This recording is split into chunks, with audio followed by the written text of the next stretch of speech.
Dari setiap peristiwa adat yang paling berat orang Sumba, ini soal kematian. Yang kedua, soal relawi, bilis. Nah, kita lihat kematian ini. Dari 21 kabupaten dan kota di NTT ini, hanya Tauhuba saja kalau mati karena laut, dia yang hidup juga, dia ribut. Dia bukan ribut karena apa dia mati, tapi dia ribut bagaimana nak tahu lara baik. Ternyata menurut nenek Ummu Hina Kapita, menurut beliau, ternyata bagi orang Sumba ada 3 kematian dan bentuk perlakuan terhadap orang meninggal.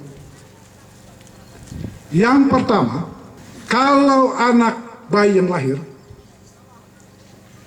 yang usianya 1 hari itu dianggap adalah manusia yang suci dan beradab. Oleh sebab itu, ketika dia dikubur cukup diselimuti dengan selembar kain putih dan tidak boleh menyembelih hewan besar karena kesuciannya dan peradabannya. Yang kedua, kematian orang dewasa yang bisa dilakukan sebagaimana sekarang ini. Dan yang ketiga adalah kematian orang yang berlanjut usia.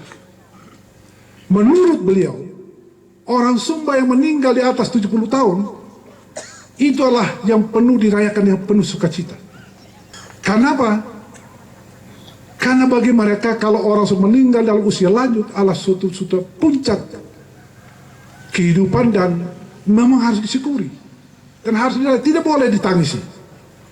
Tetapi yang menjadi soal dan yang kita bicarakan hari ini adalah karena bagi orang Sumba masih ada pemahaman bahwa di balik kematian secara fisik ini ada satu dunia di sana yang menjanjikan kesejahteraan dan sebagainya. Dan untuk sampai di sana, maka yang hidup ini keluarganya harus melakukan berbagai bentuk acara dan sebagainya.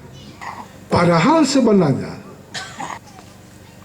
siapapun dia yang meninggal, selain tadi yang bayi itu, yang berusia muda sampai yang berusia dewasa, apalagi merasakan yang berstatus sosial, sesungguhnya dalam orang Sumba adalah kalau dikaitkan dengan penyembelihan hewan hanya 2. Yang bahasa Nakalang mudah-mudahan sama di sini. Nadangang. Nadangang ini adalah harus yang hewan yang punya tanduk. Dan tanduk ini berfungsi, dialah yang membuka pagar batu, dialah yang mampu membuka pintu agar arwah dari si mati ini dia masuk di dunia yang menjanjikan kemakmuran dan kesejahteraan. Kemudian yang kedua, ini lagi-lagi juga para orang Sumba bahwa jaraul dewa ahul urang. Maka kita orang Sumba percaya dan yakin bahwa sampai ke sana itu harus punya kuda tunggal dan itu harus dipotong. Dan kalau tambah satu lagi, betina itu ataupun jantan, ini yang dipotong untuk membatasi bahwa kesedihan ini tidak boleh berlanjut. Dia harus berakhir. Dan daging inilah yang harus dibagi kepada setiap anggota keluarga yang hadir dalam pesta sukacita itu. Ini konsep asli yang sesungguhnya.